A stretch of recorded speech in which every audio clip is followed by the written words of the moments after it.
I'm going to read two things. The first one's short and the second one is longer. This first thing is kind of a memoir, I guess. It's kind of fiction, it's kind of memoir, but it's written in the third person for some reason. And I've been working on kind of a series of trying to recount all the times in my life that I thought I was probably about to die. And I don't know why I'm doing that project yet, but I've just been working on it slowly, so we'll see if it goes anywhere. Anyway, this is one. It's called 4 Men. He'd been beaten only once, as a 22-year-old, on the short walk home from his then-girlfriend's apartment. She'd asked him not to stay that night, which he'd resigned to read as a small rejection predictive of an imminent/eventual total rejection, when the 3 young men he'd been attempting for 4 blocks to convince himself were not following and gaining on him had suddenly appeared over his shoulder, twice as close to him since his last shoulder check, and who were indeed then running fast toward him as he began running in a manner he'd literally never previously run, slightly inebriated from pre-rejection wine, thighs pulsing numb with exertion and epinephrine, and had made it to within 100 meters of his own apartment before they'd thrown him to a lawn and kicked him hard, 1 in the stomach, 2 in the chest, 3 in the head as he lay prone, crying out in fear and confusion, generally attempting to communicate his complete lack of intention of fighting back against 3 huge men in the night, and 4 in the head once more before one of them asked whether he had an electronic music player, which in that year had retailed for $349.99 US, and he said he did, which caused the men to void his backpack's contents on the damp grass, and after pawing through them for what felt like at least 2 minutes, to ask where exactly in the fuck the device was, to which he apologized, saying he must have left it at home.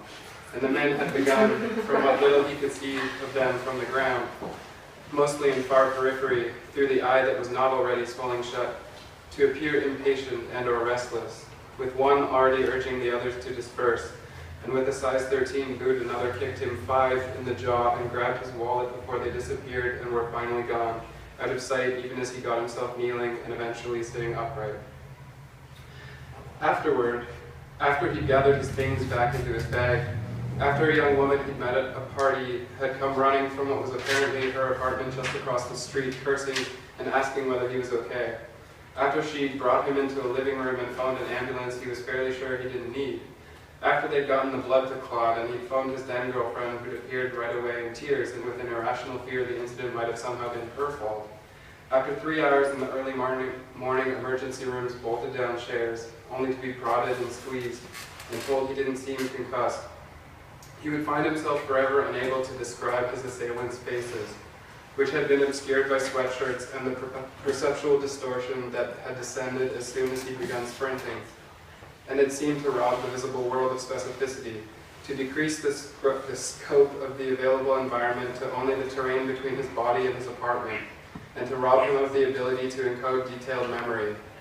Though the police officers had stood in the acquaintance's living room, prompting him with finely focused questions, he'd altogether failed to come up with enough information on which to conduct a search, nor had he particularly wanted to provide anything false/imagined/compelled with which they might go on to justify who knew what type of force,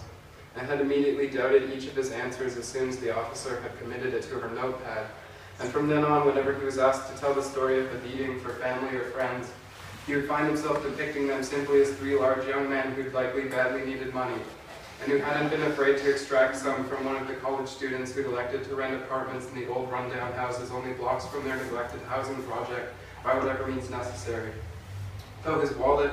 would have turned out to hold only cards and receipts. That is, in his memory, the men would henceforth only appear as the projected outlines of faceless humanoids making up one side of a fucked-up equation it would feel vulgar to ever take personally, not unlike the way the men, he would suppose, had seen and would forever remember the skinny figure who'd walked quicker and quicker ahead of them as they'd approached.